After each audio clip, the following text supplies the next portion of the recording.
नमस्ते दोस्तों। आज आप सुन रहे हैं unheard the voice with in, एक पॉडकास्ट जिसमें हम रूबरू कराएंगे ऐसी कहानियों से जो जिंदगी की कठिनाइयों से होकर गुजरती हैं। कहानियाँ जो हिला देती हैं, रुला देती हैं और कभी कभी जीवन जीने का एक नया रास्ता भी दिखा देती हैं। आज के इस एपिसोड में हम रूबरू कराएंगे एक ऐसी शख्सियत से जिन्होंने जीवन की कठिनाइयों में घिरे होने के बावजूद भी रोशनी की तरफ जाने का प्रयास किया। आज के एपिसोड में हम उस शख्सियत की एक शॉर्ट फ़िल्म भी आपको दिखाने जा रहे हैं। उससे पहले हम उनकी कहानी उन्हीं की ज़ुबानी से ज़रूर सुनेंगे। वेलकम प्रवीण जी। नौशवान जी। नमस्कार। प्रवीण जी, सबसे पहला सवाल, जब आप अपनी पुरानी ज़िंदगी के बारे में विचार करते हैं, तो सबसे पहली तस्वीर आपके दिमाग में क्या आती है? जो मेरी कहानी है ना, मैं उसको शब्दों में शायद बयान नहीं कर पाऊँगा, क्योंकि इसको सिर्फ़ फ़ील किया जा सकता है। जो मेरी लाइफ़ थी वो नॉर्मल चल रही थी। तो एक दिन एक ऐसा इंसिडेंस होता है कि जो मेरा फ्रेंड था, जो मेरा बिज़नेस पार्टनर था, वो उससे मेरी थोड़ी बहुत बहसा-बासी होती है और वो मुझे बहुत चीट कर देता है।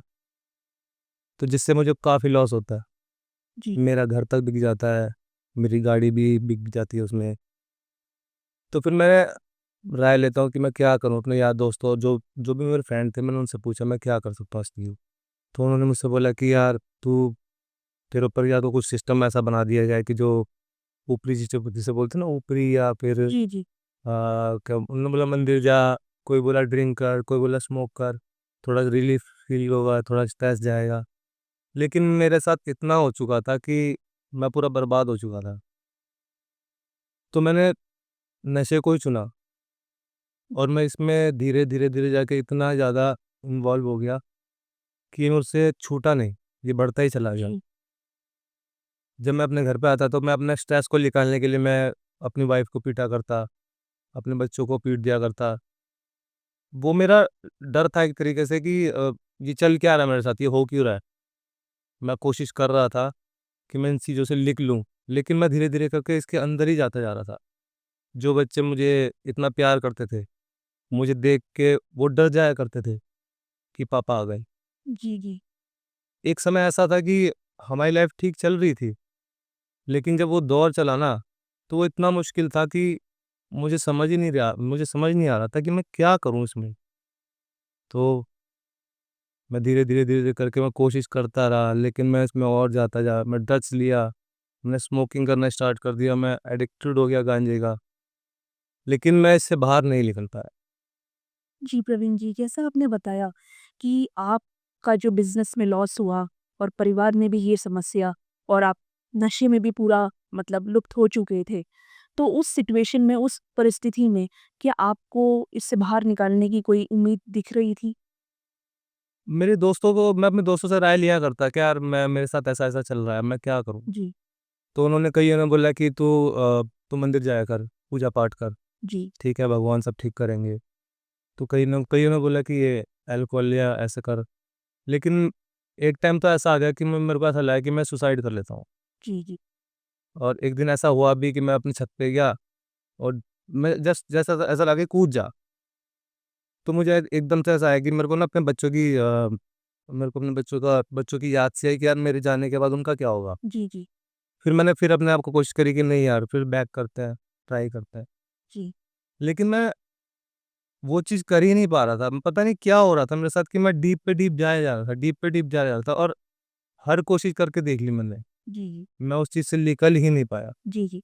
जी, प्रवीण जी, ये बहुत दुःख भरी कहानी है कहीं न कहीं और आपने सच में मतलब बहुत कष्ट आपने देखा होगा कि कोई इंसान अगर मौत की तरफ बढ़ रहा है, सुसाइडल थॉट्स अगर आ रहे हैं, तो ये अपने आप में बहुत चिंता का विषय है, प्रोवाइडेड आपकी फैमिली भी है पीछे। तो ऐसी परिस्थिति में आप इससे बाहर आए कैसे? और आज आपके जीवन में इतना बड़ा बदलाव आया है, आज आप एकदम एक अलग शख्सियत हैं, डिफरेंट पर्सनैलिटी जो बोलते हैं, वो है आप। तो ये बदलाव आया कैसे आपके जीवन में? इसकी छोटी-मोटी कहानी नहीं है, ये जी, थोड़ी लॉन्ग में है। जी, जी। तो एक दिन ऐसा हुआ कि किसी ने मुझे बताया कि ना तेरी वाइफ़ ना सत्संग जाती है। जी, तो मुझे ये पसंद भी नहीं था कि सत्संग-वत्संग, पूजा-पाठ था तो ठीक था, मंदिर जाना ठीक था। लेकिन ये सत्संग में, क्योंकि मैंने कई सारा सुना था कि ये बाबा ऐसे होते हैं, ये बाबा ऐसे होते हैं, तो ये चीज़ मुझे अच्छी नहीं लगती थी। तो मैं देखा यार कि ये सत्संग जा रही है, तो देख के आऊँ मैं कि ये कहाँ जाती है, क्योंकि मेरे साथ तो जो बीत रही थी, वो तो मैं जानता ही था। तो मैं ऐसा चाह रहा था कि यार कम से कम मेरे जाने के बाद मेरी वाइफ़ मेरे बच्चों का तो ख़्याल रख लेगी। तो मैं ये चाहता था कि मेरी वाइफ़ गलत रास्ते पे ना जाए। तो मैं उसके पीछे-पीछे भी गया, मैंने देखा, तो जिस जगह पर वो गई थी ना, तो वो मेरे गुरुजी संत रामपाल जी महाराज जी, अब मैं उनका शिष्य बन चुका हूँ। जी। तो उनके सत्संग में मैंने एंट्री करी, तो मैंने देखा कि वहाँ पर सब लोग बड़ी प्यार-मोहब्बत से रह रहे हैं। एक जगह पर वहाँ खाना खा रहे हैं बैठ के, कोई ऊँच नहीं, कोई नीच नहीं, मतलब कोई वीआईपी ट्रीटमेंट नहीं, क्योंकि मैंने देखा था कि मेरे एक अंकल जी थे, जी। वो बड़ी ही बहुत रिच है। तो पहले वो मंदिरों में जाया करते तो उनके लिए वीआईपी ट्रीटमेंट हुआ करता था कि वो उनके लिए अलग से जो लाइन होती है, जो वीआईपी लोगों के लिए होती है, तो वो उस लाइन में जाया करते थे।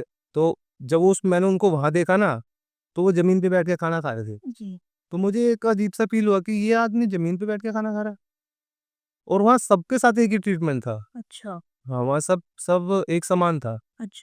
तो फिर मैं देखा चल एक बार मैं सत्संग भी देख लेता हूँ कि जी। क्या सुना रहे हैं महात्मा, क्योंकि वहाँ पर लेडीज़ों की लाइन में आप जा नहीं सकते हो। अच्छा। क्योंकि लेडीज़ का एक अलग सेक्शन है और जो जेंट्स है उसका एक अलग सेक्शन है। तो मेरे को मैं सोचा चल देखता हूँ क्या है, क्योंकि वहाँ का माहौल जो था ना मुझे पॉज़िटिव लगा। तो जब मैं वहाँ पर बैठा, फिर मैंने बैठकर वहाँ पर जब सत्संग सुने, तो मुझे एक चीज़ एक डिफरेंट लगी। डिफरेंट ये लगी कि मैं जैसे इस्कॉन मंदिर गया, ठीक है? और भी जो कई सारे बाबा हैं मैं जो बोलते हैं राधे राधे करो, हरे राम हरे कृष्ण करो। तो मैंने देखा कि जो संत रामपाल जी महाराज जी हैं, वो उन्होंने गीता खोली और गीता जी के 8वें अध्याय के 13वां श्लोक निकाला उन्होंने। तो उसमें लिखा था ओम इति एकाक्षरम ब्रह्म निवारण माम न स्मरण यह प्रयति तजन्ते से याति परमाम गतिम। वो कह रहे हैं कि श्री कृष्ण जी बता रहे हैं कि मुझ ब्रह्म का सिर्फ एक ओम मंत्र का जाप है।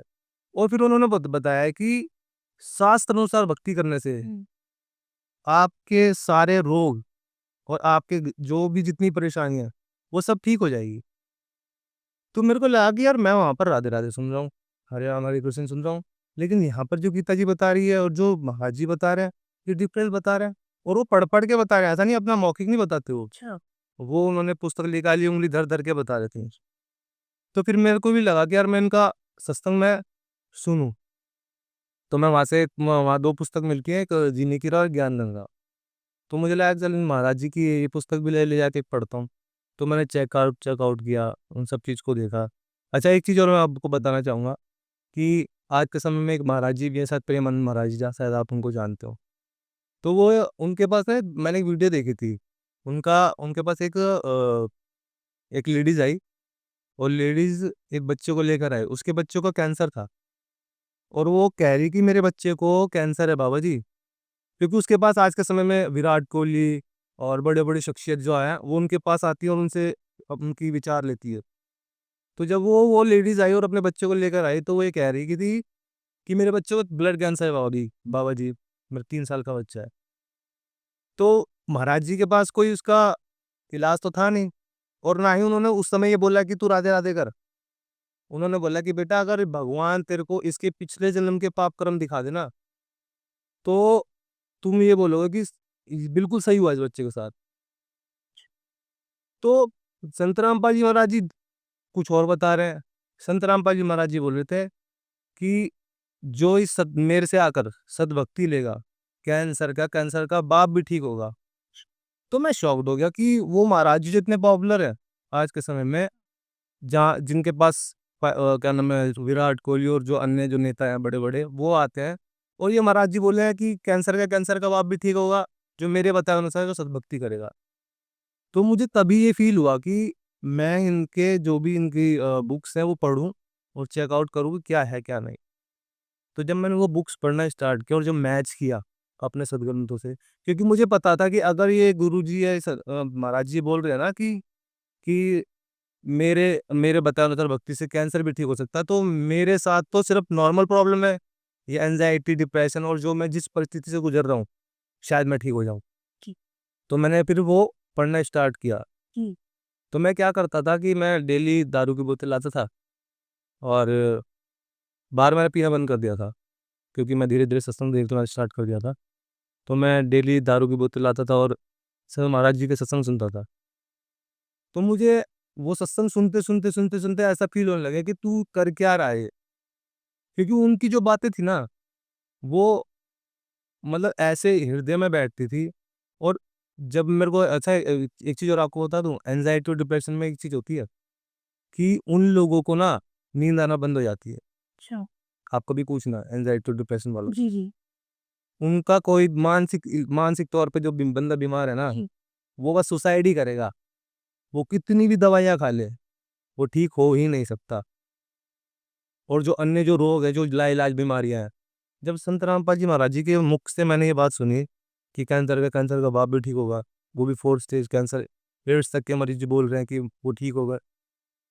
तो मैंने भी जब उनका जब वो पुस्तक पढ़ी और जब ये संत रामपाल जी महाराज जी के जब सत्संग देखना स्टार्ट करा, तो जब मेरी ऑटोमेटिकली जो मैं दारू पी रहा था रेगुलर, वो धीरे-धीरे एक दिन ऐसा हुआ कि मेरे को उससे ना घृणा होने लग गई।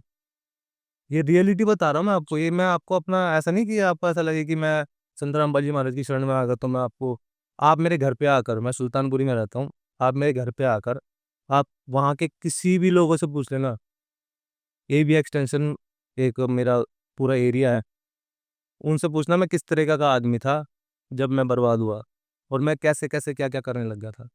और आज उनसे मेरी कंडीशन पूछना कि मेरे को दारू से इतनी घृणा होने लग गई थी कि मैं क्या रहा हूँ। जी। और ऑटोमेटिकली मेरा ना वो ये सब चीज़ें डिप्रेशन, एंग्ज़ायटी और धीरे-धीरे मेरी जॉब लगी। फिर मैं दोबारा स्टैंड किया और मैंने अपने आप को फिर दोबारा उसमें स्थिति में लाया कि मैं अपने बच्चों से मतलब फिर से लगा हुआ, वो सब चीज़ें ठीक-ठाक होने लग गई, तो वो नॉर्मल सी बात है कि फिर बच्चे भी मेरे करीब आने लग गए। मेरी वाइफ़ को जो मैं मारता-पीटता था, वो सब बंद हो गया। धीरे-धीरे एकदम से एक पॉज़िटिव माहौल हो गया। जी। जी, प्रवीण। ये कहानी सिर्फ आपकी नहीं है प्रवीण जी, ये ऐसे हज़ारों लोगों की है जो चाहते हैं कोई उनकी भी सुन ले। चलिए दोस्तों, अब देखते हैं वो कहानी जिसको प्रवीण जी ने जानी, जिसको उन्होंने जिया। ये है शराबी, एक सच्ची कहानी।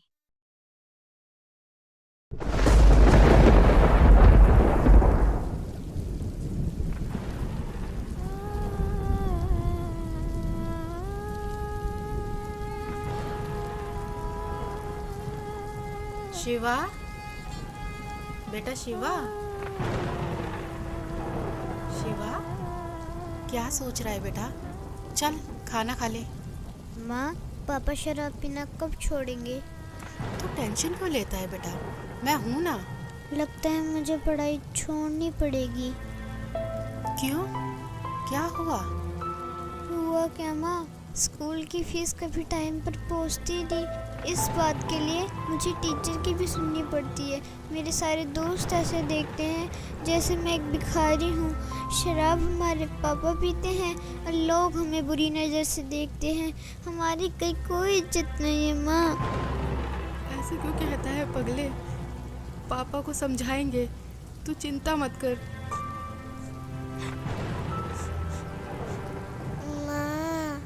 आज मैम ने बोला है 2 दिन के अंदर अगर मेरी फीस जमा नहीं हुई ना तो मैम ना क्लास में बैठने देंगी और ना एग्ज़ाम में। आप मेरी फीस जमा करवा दो ना। हाँ हाँ मेरी बच्ची, सब हो जाएगा। कल करती हूँ कहीं से पैसे का इंतजाम। माँ, आपको तो बुखार है। अरे कुछ नहीं, वो खाना बनाया था ना तो आग की तपन से शरीर गर्म हो गया है। आओ खाना खा लो।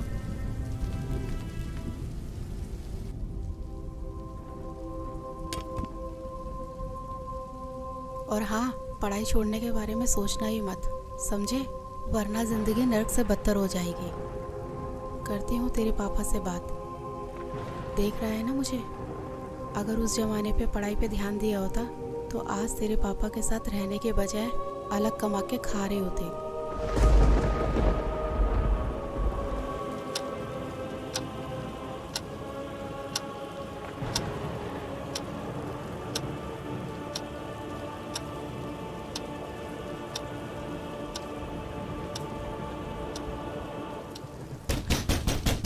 साले, दरवाजा खोल।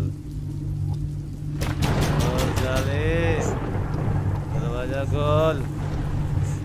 अबे कहाँ मर गई साले? खोल साले। इनका तो रोज रोज का ड्रामा हो गया। आज तो दरवाजा खोलूंगी ही नहीं। खोल नहीं तो तोड़ दूंगा इसको। खोल साले। दरवाजा खोल। अबे तोड़ दूंगा इसको साली, दरवाजा खोल। और कहाँ मर गई साली?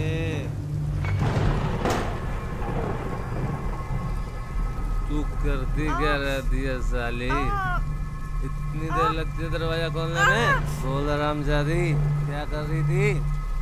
देखो मेरी बात सुनो, आप रोज रोज पी कर आते हो, बच्चे भी डर जाते हैं। तू मुझे समझाएगी? अब मुझे तुझसे सीखना पड़ेगा कि घर कब आते हैं और कैसे पीते हैं।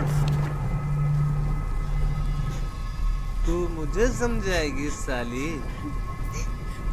तू मुझे सिखाएगी साली? तू मुझे समझाएगी साली? तू मुझे समझाएगी? छोड़ना मुझे मुझे नहीं। समझाएगी?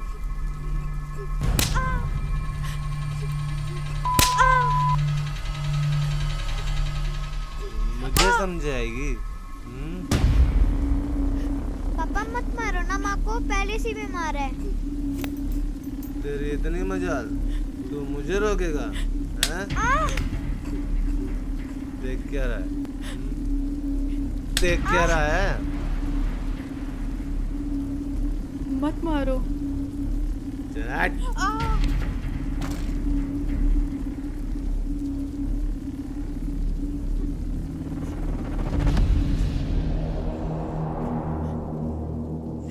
तू मुझे मारेगा साले? मैं भी देखता हूँ तेरी माँ ने तुझे कितना दूध पिलाया।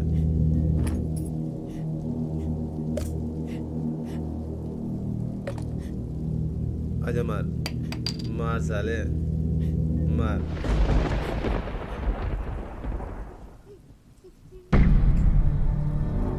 तुम सबको देख लूंगा मैं।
जी टिफिन सुनो,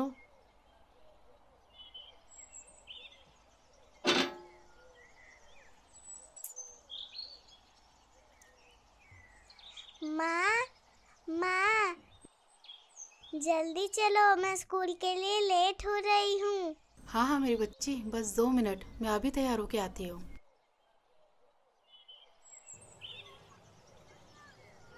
शिवा बेटा, तू आराम कर, मैं राधिका को स्कूल छोड़ के आती हूँ। ठीक है माँ।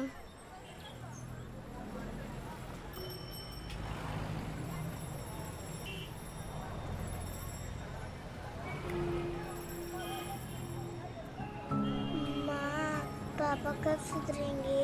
उन्होंने रात में भैया को बहुत मारा था ना।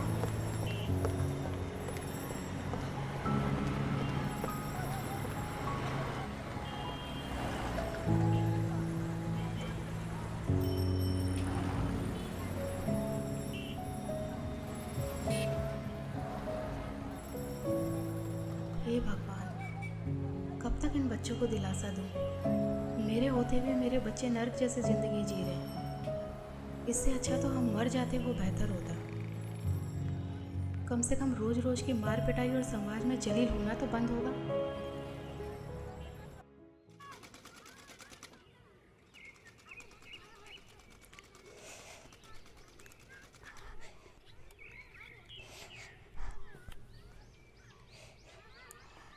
अरे मैं बोल रही थी ना कि मैं लगा देती हूँ।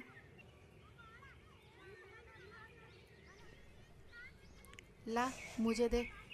ठीक है।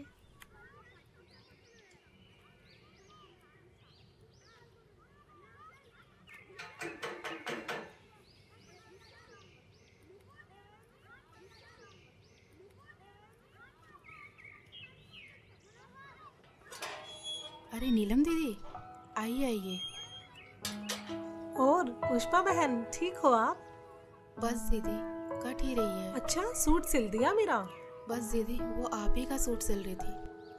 अरे शिवा बेटा स्कूल नहीं गए आज? आंटी वो अरे वो कुछ नहीं, इसकी तबीयत खराब थी ना, तो इसलिए आज इसकी छुट्टी करा दी। अच्छा अच्छा पुष्पा, कल भाई साहब फिर शराब पी के आए थे क्या? रात को अब सबके चिल्लाने की आवाजें हमारे घर तक जा रही थी। क्या करे दीदी, पिछले जन्मों में कुछ पाप किए हुए हैं, तो वो इस जन्म में भोगने ही पड़ेंगे। नहीं पुष्पा बहन, ऐसा नहीं है। मैंने आपको कितनी बार समझाया है, पूर्ण परमात्मा पाप कर्म दंड का भी नाश कर देते हैं।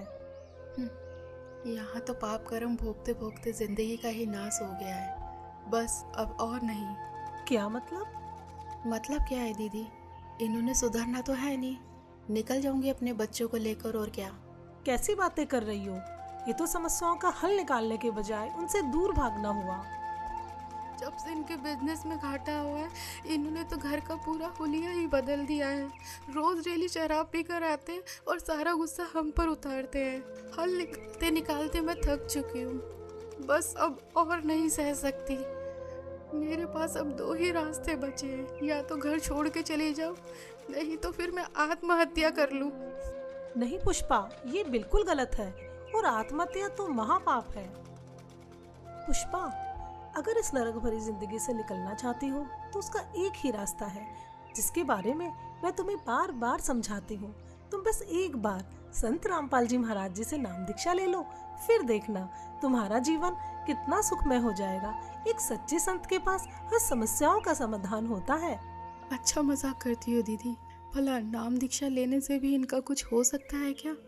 कितनी तो हमने झाड़ फूक करवा ली, कितने इनको नशा मुक्ति केंद्र में भेज लिया, और ना जाने कितनी इनको दवाइयाँ मैंने खाने में मिला कर दी, पर इनका नशा नहीं छूटा। और हाँ, आप बोल रहे हो कि गुरु बनाकर भक्ति करने से सब ठीक हो जाएगा, तो आपको बता दूं कि हमने काफ़ी गुरु बनाकर भी देखे हैं, पर इनका नशा छूटने के बजाय और बढ़ गया है। तो इन गुरुओं से भी कोई फायदा नहीं है। हाँ, बिल्कुल सही कह रही हो पुष्पा बहन, लेकिन मैंने कहा ना, एक सच्चे संत से ही नाम दीक्षा लो, क्योंकि एक सच्चा संत आपके सभी दुखों को दूर कर सकता है। और संत रामपाल जी महाराज जी तो पूरे विश्व में एकमात्र ऐसे संत हैं जो शास्त्रों के अनुसार सत्य भक्ति बता रहे हैं, जिसके करने से राक्षस भी देवता बन जाते हैं। दीदी, मैं पहले से ही दुखी हूँ, मैं पैसे कहाँ से लाऊंगी गुरुओं के पास जाने के लिए? और आपको तो पता ही है कि घर की हालत कैसी है, और इसके पापा कितनी शराब पीते हैं। मैं सब जानती हूँ, मैंने भी ये नरक भोगा है। पुष्पा बहन, क्या तुम भूल गई, जब मेरे पति शराब पीते थे, वो घर के अंदर होते थे, मैं बच्चों को लेके बाहर रात गुजारती थी। जो भी हाथ में आता था वो सब कुछ बेच देते थे। हमें पीटना उनका रोज का काम था। लेकिन हाँ, जब मैंने संत रामपाल जी महाराज जी से नाम दीक्षा ली, तो आज मुझे देखो, मैं अपने घर में सुख और शांति से रह रही हूँ। अब मुझे किसी तरह की कोई परेशानी नहीं है। मेरे पति ने शराब पीनी छोड़ दी और परमात्मा की दया से उनकी नौकरी लग गई। और हाँ, पैसों की चिंता मत करो, संत रामपाल जी महाराज जी के आश्रम में किसी तरह का कोई पैसा नहीं लगता। अच्छा? हाँ बिल्कुल। हाँ दीदी, सही कह रहे हो, आपकी पहले क्या हालत थी ये तो मैं अच्छे से जानती हूँ। तो फिर जब संत रामपाल जी महाराज जी से नाम दीक्षा लेने के बाद मेरे पति का नशा छूट सकता है, तो भाई साहब का नशा भी गारंटी से छूटेगा। पता नहीं दीदी, वो दिन कब आएगा। मेरी बात मानो, कल मेरे साथ सत्संग में चलो, वहाँ से नाम दीक्षा ले लो, फिर देखना आपके पति की नशा करने की आदत भी छूट जाएगी और आपके घर की आर्थिक स्थिति भी ठीक हो जाएगी। जी ठीक है दीदी, कल संत रामपाल जी महाराज के सत्संग में भी चल के देख लेती हूँ। जहाँ इतना सब कुछ कर लिया तो इतना और सही। जी ठीक है। जी। अगले दिन पुष्पा नीलम के साथ सत्संग में तो चली जाती है। लेकिन उसको नहीं मालूम था, इस बारे में मुझे भी पता चल जाएगा।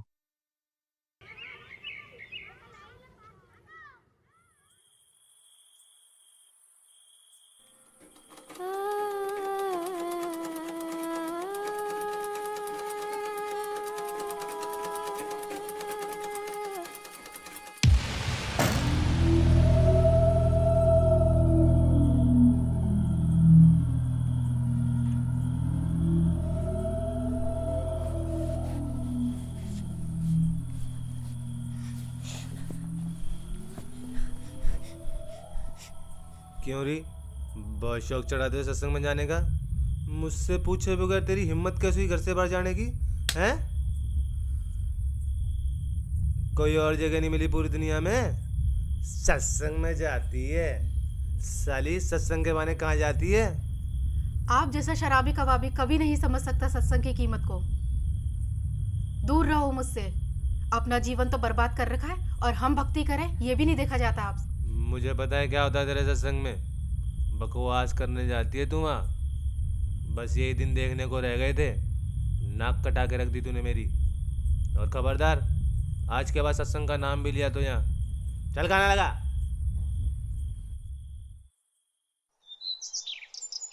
मैं रातों को शांत सुनसान जगह ढूंढता था, पर कुछ दिन बाद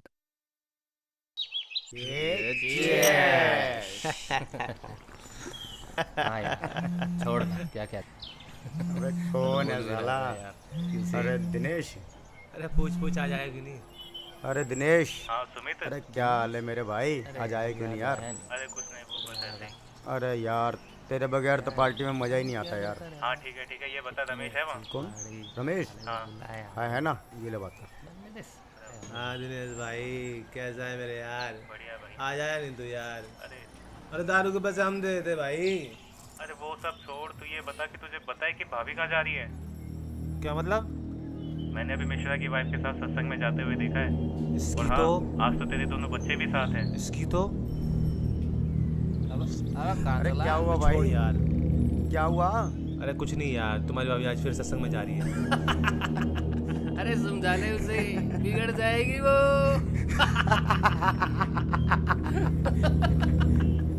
हाँ भाई छोड़ यार, आकर बात करता हूँ। अपने दोस्तों के आगे हुई इस बेइज्जती को मैं कभी नहीं भूल पाया और गुस्से में आग बबूला होकर वहां से निकल गया।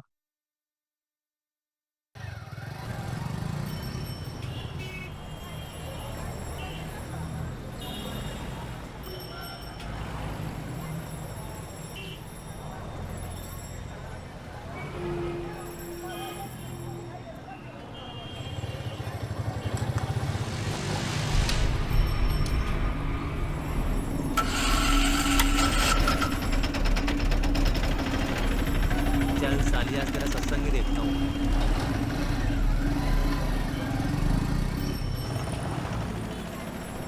पुष्पा, बहुत अच्छा किया, इन बच्चों को भी ले आए। इन बच्चों को बचपन से ही परमात्मा की सही भक्ति का ज्ञान हो जाएगा। हाँ, आज छुट्टी थी ना इनकी, और इनके पापा भी सुबह सुबह कहीं अपने दोस्तों के साथ निकल गए, तो सोचा इन बच्चों को भी साथ ले चलो। बहुत अच्छा किया।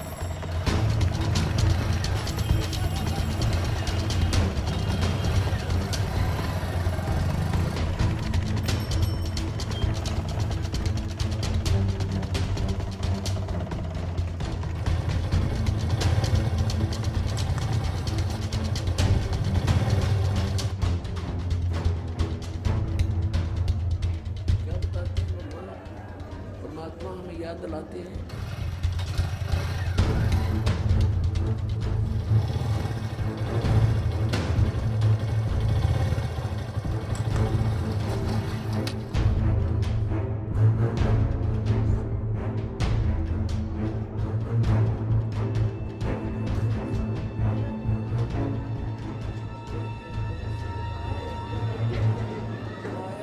क्या?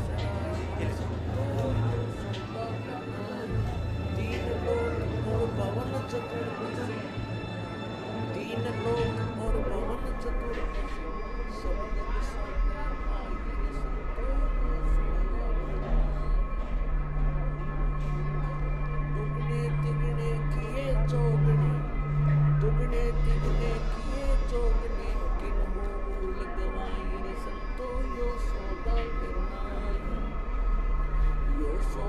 फिर नाही ये संतो ये सौदा फिर नाही।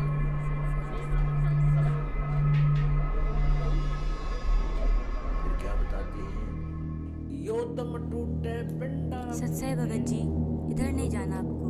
क्यों? क्योंकि ये बहनों का पंडाल है, आप उधर बैठ के भाइयों वाले पंडाल में सत्संग सुन लीजिए। उस दरगाह में मार पड़ेगी, उस दरगाह में मार। आश्रम में सभी को सत्संग सुनते हुए देखकर रमेश भी उन्हीं के बीच शांति से बैठ जाता है। मदरा पीवे कड़वा पानी, 17 जन्म समान के जानी। ओए, एक बार शराब पीता है तो 17 जन्म कंटिन्यू कुत्ते की योनि में जाएगा वो, एक बार। और जिसने बोतल की बोतल खाली कर रखी है उसका तो पता नहीं 1000 जन्म हो गएगा, 2000 जन्म कुत्ते के। और कुत्ते का जन्म तो कब तेरा। अब तो अफलातून पी के घुटी ला के शराब की और टिट्टी पाक जाए और पत्नी रोवा खड़ी खड़ी कि ये रोटी खा ली ना मरेगा। वह थाली लेकर जाएगी, रोटी खा लो, और वो मारेगा ठोकर, दूर आ जा।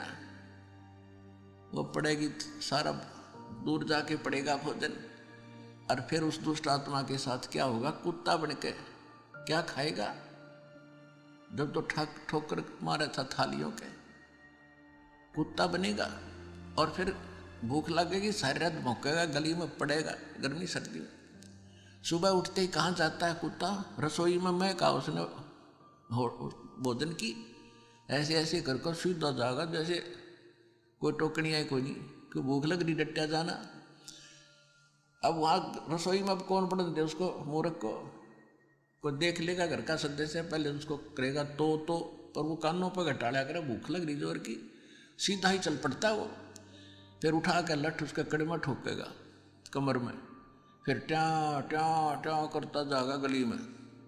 फिर कुछ देर के बाद कुछ भूल सी पड़ेगी डंडे की, फिर सोचेगा भूख तक वो अंदर है ही, फिर दूसरे मकान की तरफ चलेगा। वहाँ उसके भाग और दुर्भाग्य, उसने कोई टूक मिला या लठ मिला या जूत मिला। जब वहाँ भी उसकी सेवा लठ से होगी तो फिर वो प्रयत्न छोड़ देता उस दिन का। फिर वो बाहर भागता जंगल की तरफ। वहाँ क्या खाता है, टट्टी खा के आता है। और जब पी कर शराब मारा था ठोकर, तो ये कर्म याद दिलाए जाते हैं। ये किसी डोम बाट के गीत नहीं भाई, भगवान की बताई हुई गाथा। और जिन महापुरुषों ने इसका लाभ उठाया वो आपके प्रत्यक्ष कर दिया, और दास ने इसका अनुभव हुआ, और आप भी पार हो गए। इस ज्ञान को जितना फैलाओगे आपको उतना ही पुण्य मिलेगा, ये सत्कर्म मान लेना। सभी आपके भाई बहन हैं, भटक रहे हैं, प्यार से समझाना, क्योंकि प्यार से मानेंगे एक बार तो सबको रिएक्शन होगा ही होगा, क्योंकि काल बैठा है। ये बानी सुना दो, उनको कोई चिप दे दो, वो सुनते रहेंगे, काल भाग जाएगा, फिर वो अपने आप यहाँ आएंगे। आपके भाई बहन, विश्व के प्राणी सब एक परमात्मा के बच्चे, ये ध्यान रखना।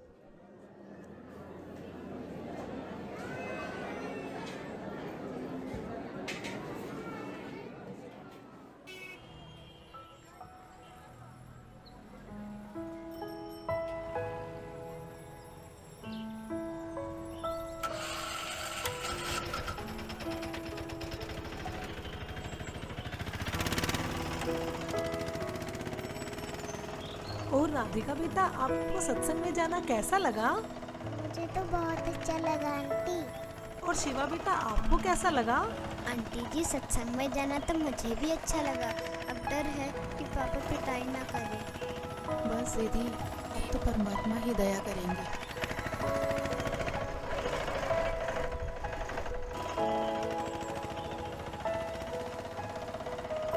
अच्छा पुष्पा, चिंता मत करना, सत साहेब जी। अच्छा बच्चों, सत साहेब।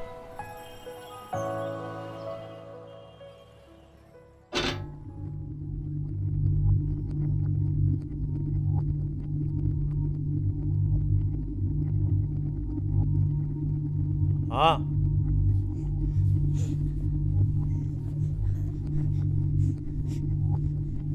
कहाँ गए थे तुम?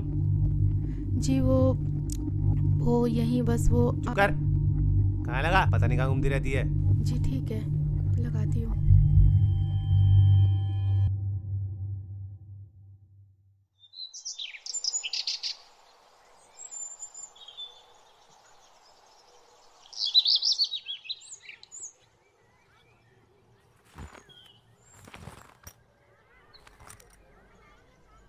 चलता हूँ।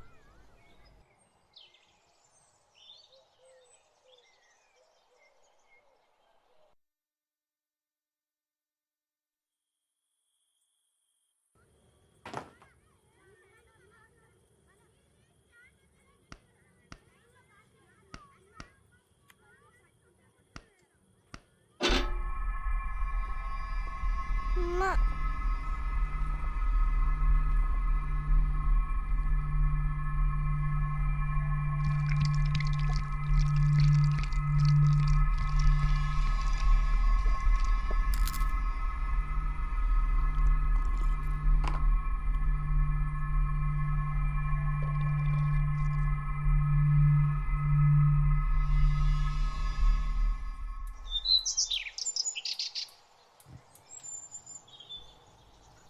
हाँ, टिफिन रेडी हुआ क्या? जी हाँ। क्या देख रही है? जी कुछ नहीं।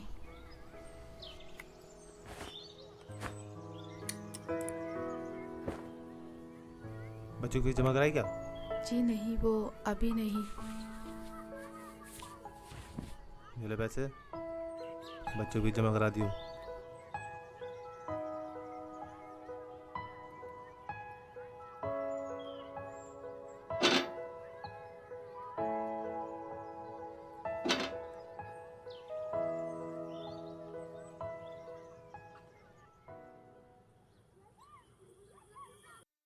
कुछ दिन से मुझे जल्दी कराता देख पुष्पा असमंजस में पड़ जाती है।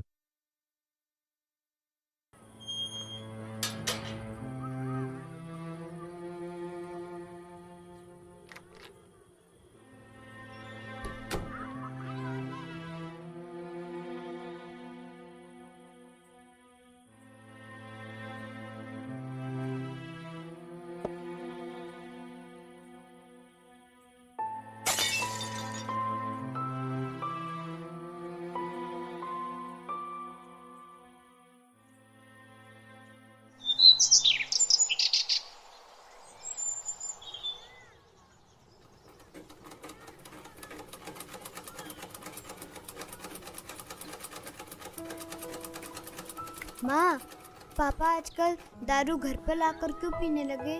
पहले तो बाहर से पीकर आते थे। अरे सही तो है, पहले बाहर से पी के आते थे तो कभी किसी के साथ लड़ाई झगड़ा कराते, कभी किसी के साथ। अब ये तो है कि घर पर ही लाकर पीते हैं और बाहर वालों की भी नहीं सुननी पड़ेगी हमें। हाँ माँ, आजकल उनके स्वभाव में भी बहुत बदलाव आ गया है। लड़ाई झगड़ा और गाली गलौज भी बहुत कम कर दिया है। सही कहा भैया, अब तो मम्मी की पिटाई भी नहीं करते। हाँ, लगता है ये सब गुरुजी का ही चमत्कार है। हे परमात्मा, दया करना।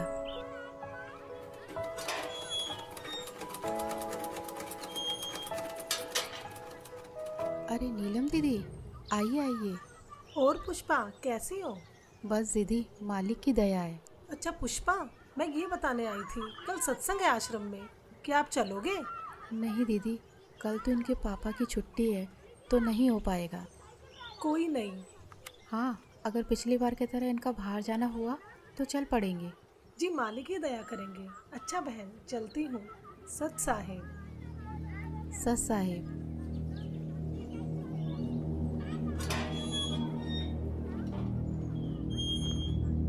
क्या करने आई थी ये? कुछ नहीं जी, वो बस ऐसे ही इनके कपड़े थे तो पूछने आई थी। चल चुप कर, बकवास करती रहती है। और हाँ, कल सुबह मुझे जल्दी जाना है, खाना जल्दी बना दियो, कहीं सोचो छुट्टी है मेरी। जी ठीक है। मेरी इस बात को सुनकर पुष्पा खुश हो जाती है कि मैं सुबह जल्दी निकल जाऊंगा तो वो सत्संग में जा पाएगी।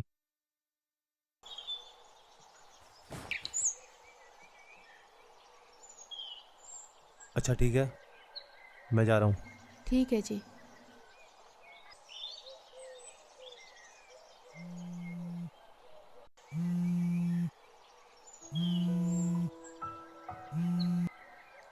हाँ नीलम दीदी।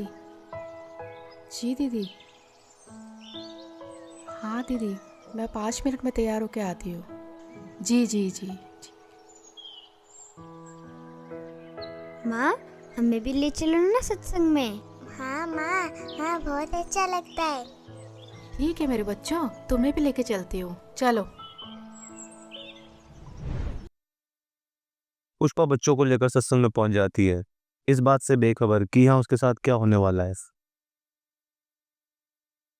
कोई आपत्ति आओगी कैसे खड़ा करूंगा।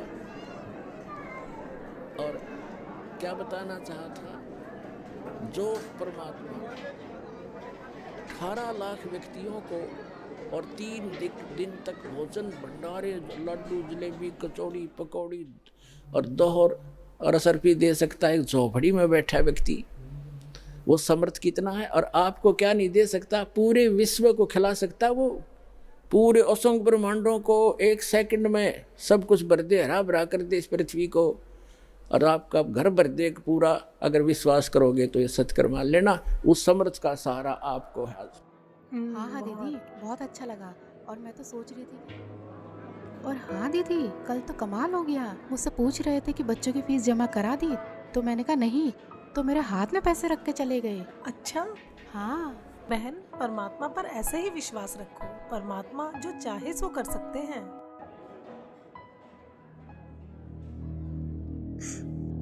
पापा पापा, माँ, हाँ बेटा। पापा, पुष्पा जाओ। नहीं दीदी, मैं नहीं जा रही। जाओ जाओ। ठीक है, जाती हूँ।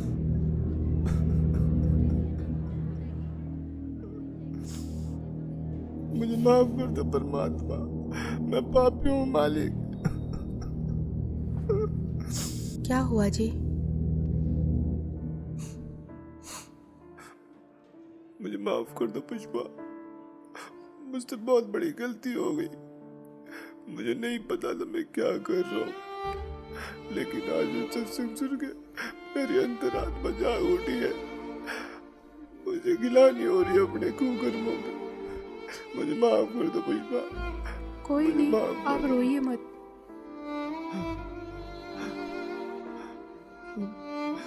शिवा बेटा, मुझे माफ कर दे बेटा। मैं आज के बाद कभी भी तुम्हें शिकायत का मौका नहीं दूंगा। राधिका बेटी, तेरे पापा सुधर गए बेटा। मैं प्रॉमिस करता हूँ मैं शराब को कभी हाथ भी नहीं लगाऊंगा। मुझे माफ कर दो बच्चों। नीलम बहन जी, आपका बहुत बहुत शुक्रिया जो आपने मेरे पूरे परिवार को यहाँ का रास्ता दिखाया।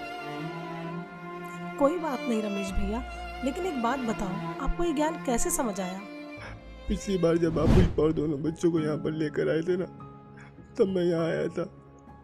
उस दिन मैं आप लोगों के पीछे पीछे यहाँ तक आया था, ये सोच के कि यहाँ कुछ गलत काम होते होंगे तो इन लोगों को रंगे हाथ पकड़ूंगा। लेकिन मैं गलत था, क्योंकि सत्संग में जो बातें बताई गई उसे सुनकर तो मेरा दिमाग ही घूम गया, जिसके बाद मैं किसी को बगैर बताए यहाँ से निकल गया और आश्रम से जीने की राह पुस्तक भी ले गया। बस इस ज्ञान को मैं अच्छे से समझना चाह रहा था कि आखिर सच्चाई क्या है। मैंने घर जाते बुक को पढ़ना शुरू किया और टीवी पर जो संत रामपाल जी महाराज जी का सत्संग आता है उसे सुनने लगा। मैं ये बिल्कुल भी नहीं चाहता था कि पुष्पा और दोनों बच्चों को ये पता चले कि मैं संत रामपाल जी महाराज जी का सत्संग सुनता हूँ। मानो एक रूटीन सा बन गया हो कि शाम को घर आकर दारू पीता था और सामने सत्संग भी चला देता था। वो कोढ़ से दुख होता हो, कुष्ठ से, इतना कष्ट आपको माँ के गर्भ में उस पीरियड में हो जाता है, तो उस समय ये परमात्मा से बार बार प्रार्थना करता है, हे प्रभु, हे मालिक, एक बार इस नरक से निकाल दो। वहाँ इसको याद भी होता है कि तू ये कष्ट किस लिए भोग रहा है, उसको याद होता है उसमें कि मैंने पहले बहुत से मनुष्य जन्म प्राप्त किए, साधना की नहीं, और जिस कारण से 84 लाख योनियां भी भोगी, कुत्ते गधे सुअर के जीवन उसको खूब याद आते हैं। फिल्म चलती रहती है उसकी, तो फिर ये कहता भगवान एक बार इस नरक से निकाल दो, सदा आपको याद करूँगा, परम संत की खोज करूँगा जैसा कि आपने बता रखा है, और सत साधना करूँगा भगवान, केवल अपने पेट के लिए कार्य भी करूँगा लेकिन आपकी याद नहीं भूलूँगा। अब परमात्मा कहते हैं बाहर आ जाता है प्राणी और आते ही सबसे पहले भगवान भूलता है, बाकी सारी बकवाद याद कर लेता है। शराब पीनी, मांस खानी, सिनेमा देखना और 36 फंड, बड़ी कोठी कार बनानी। तो कहते भगवान बोल कर सब कुछ याद कर लेता है ये, फिर परमात्मा ही याद दिलाने आते हैं उसको। सत्संग सुनते सुनते मुझे कुछ ज्ञान भी होने लगा और दारू से तो मुझे नफरत सी हो गई थी।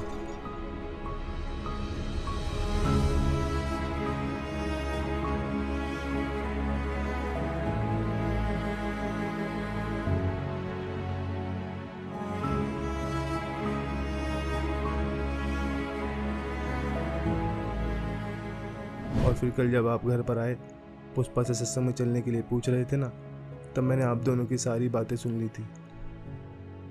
मैं बिल्कुल भी नहीं चाहता था कि पुष्पा और दोनों बच्चे मेरी वजह से सत्संग में ना जा पाए, इसलिए मैंने पुष्पा से झूठ बोला कि मुझे सुबह कहीं बाहर जाना है। फिर मेरे मन में भी आया कि क्यों ना मैं भी आज सत्संग में चलूँ, तो आज मैं भी सत्संग में आ गया। संत रामपाल जी महाराज वाकई में पूर्ण संत हैं, जिन्होंने मेरे पूरे परिवार के साथ साथ मुझे भी यहाँ खींच लिया और मेरे अंदर के राक्षस को मारकर एक देवता बनने का रास्ता बताया। सुबह का भूला यदि शाम को घर आ जाए तो उसे भूला नहीं कहते, और अब आप संत रामपाल जी महाराज जी का ज्ञान समझ गए हो तो इससे बड़ी खुशी की बात और क्या होगी। जी, अब मुझे भी नाम दीक्षा दिला दीजिए, जिससे मेरे पाप कर्म कुछ हल्के हो सके। हाँ हाँ, क्यों नहीं भाई साहब, आइए। जी हाँ बच्चों, चलो। अब मैं भी संत रामपाल जी महाराज जी से जुड़ जाता हूँ और अगले ही दिन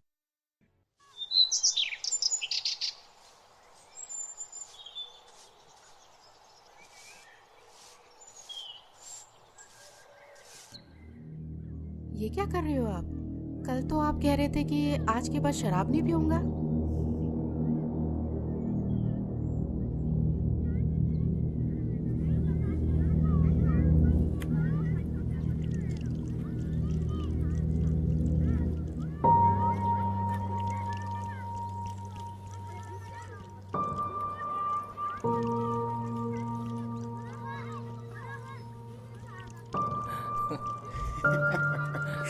कल तो पुलिस वालों ने बहुत मारा यार। अबे देख देख। अबे अबे रमेश, ये क्या कर रहा है यार तू? पागल हो गया है क्या? क्यों? अबे इतनी महंगी दारू तू नाली में गिरा रहा है। भाई मैं पागल हुआ नहीं हूँ, पागल था, लेकिन अब मैंने संत रामपाल जी महाराज जी से नाम उपदेश ले लिया है और मुझे अब ये ज्ञान भी हो गया है कि इसे पीने के बाद कितना पाप लगता है। सोच में एक आगर बिल्ली आज को चली। हाँ यही समझ लो। अबे तो गिराने से क्या फायदा, हमें दे दे। भाई जब मुझे ज्ञान नहीं था ना, तब तक मैंने तुम्हें खूब पिलाई, लेकिन अब मुझे ये भी पता चल गया है कि ये चीज़ मैं किसी को पीने के लिए भी दूंगा ना, तो भी मैं पाप का भागी बनूंगा। तो ये जहर मैं अब किसी को भी नहीं दे सकता।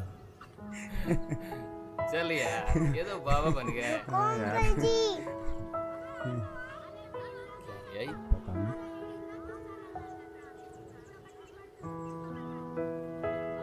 अरे ये क्या ले आई?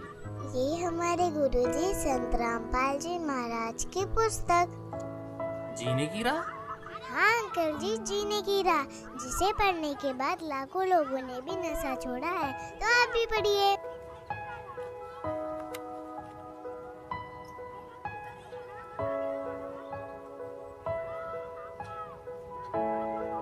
हाँ राधिका बेटा, आपने बोला है तो हम जरूर पढ़ेंगे। अच्छा तो बोलो फिर, बंदी छोड़ सतगुरु रामपाल जी महाराज की जय हो।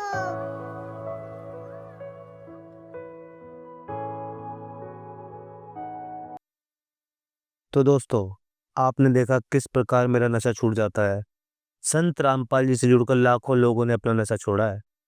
संत रामपाल जी पूरे विश्व में एकमात्र ऐसे संत हैं जिनके लाखों फॉलोअर्स हैं, जिनमें से कोई भी नशे पत्ते को हाथ तक नहीं लगाता। उनका मिशन है पूरे विश्व से नशे को खत्म कर सबको सत भक्ति मार्ग पर लगाना, ताकि आप और हम सभी मनुष्यधारियों का यह मनुष्य जीवन सफल हो जाए। धन्यवाद। जी प्रवीण जी, वाकई में ये कहानी बहुत ही ज़्यादा इंस्पायरिंग है और सच में आपने बहुत ही ज़्यादा अपने आप को चेंज किया है। बहुत बड़ा बदलाव आप अपने जीवन में लेकर आए हैं और इस बदलाव की बहुत लोग उम्मीद करते हैं, बहुत लोग चाहते हैं ऐसा बदलाव अपने जीवन में, क्योंकि नशा त्यागना कोई छोटी बात नहीं है और उसको त्याग कर आपने पूरा अपना जीवन बदला। अपनी फैमिली को भी एक आपने प्रॉपर एक हैप्पीनेस दी, खुशियाँ दी। हर वाइफ चाहती है, हर बच्चा चाहता है इस तरीके की फैमिली सबकी हो, ऐसा सब विश करते हैं। आप क्या मैसेज देना चाहेंगे प्रवीण जी इस जनरेशन को, हमारे ऑडियंस को क्या मैसेज देना चाहेंगे, क्या आप बोलना चाहेंगे, क्या संदेश रहेगा आपकी ओर से? मेरे जीवन में जो भी आज बदलाव है वो संत रामपाल जी महाराज की दया से ही हुआ है। क्योंकि जो नशा है और जो डिप्रेशन है, एंजाइटी है, ये आप किसी भी कीमत पे अपने बलबूते पे नहीं छोड़ सकते हो। क्योंकि जो इसके अंदर है ना डिप्रेशन या जो एंजाइटी में, वो ही जानता है कि वो बंदा क्या फेस कर रहा है। और वो ऐसा फेस कर रहा है कि वो रोज रोज मरता है। वो सोचता है कि मैं आज फांसी खा लूं, छत से कूद जाऊं, बहुत सारी चीजें उसके दिमाग में आती है। लेकिन संत रामपाल जी महाराज जी के सत्संग सुनने से और जो उनकी जो लिखी हुई पुस्तक है वे ऑफ लिविंग, उसको पढ़ने मात्र से जब मेरा आधा जो नशे की आदत है और जो डिप्रेशन जो एंजाइटी है, मैं उसमें से धीरे धीरे बाहर निकलने लगा। और जो सत्संग सुने और जितनी भी चीजें जो संत रामपाल जी महाराज जी ने मुझे बताई, उसके बाद तो मेरा जीवन एकदम खुशहाल हो गया। मेरे बच्चे, मेरी बीवी जो बिल्कुल बर्बाद हो चुके थे, उनको भी ऐसा लग रहा, मेरे को ऐसा फील होता था कि वो लोग भी ऐसा सोचते तो नहीं जैसा मैं सोचता हूँ। लेकिन जैसे ही ये सब चीज़ें ठीक होती चली गई, संत रामपाल जी महाराज जी से मैं जुड़ता चला गया और जो उन्होंने मुझे बताया, उससे सब एकदम गुरु जी की दया से बिल्कुल ठीक हो गया। तो मैं भी चाहता हूँ कि आप सत्संग सुने और जो उनकी लिखी पुस्तक है वे ऑफ लिविंग, जीने की राह, उस पुस्तक को ज़रूर पढ़िए। बस मैं आपसे इतना ही कहना चाहता हूँ। सत्संग। धन्यवाद प्रवीण जी अपनी स्टोरी हमारे साथ शेयर करने के लिए। आज आप हजारों लोगों के लिए मिसाल बन चुकी हैं। दोस्तों, जिंदगी कभी आसान नहीं होती, लेकिन रास्ता जरूर होता है। अगर आप या आपका अपना कोई दर्द से या किसी भी प्रकार की तकलीफ से जूझ रहा है, तो जरूर उसका सलूशन ढूंढिए, सत्य की तरफ आगे कदम बढ़ाइए। ऐसे ही और भी पॉडकास्ट हम लाते रहेंगे। मैं हूँ दिव्या और मिलूंगी आपसे अगले एपिसोड में ऐसी ही एक सच्ची कहानी के साथ और एक नई जिंदगी के साथ। तब तक के लिए दोस्तों, धन्यवाद। Thank you.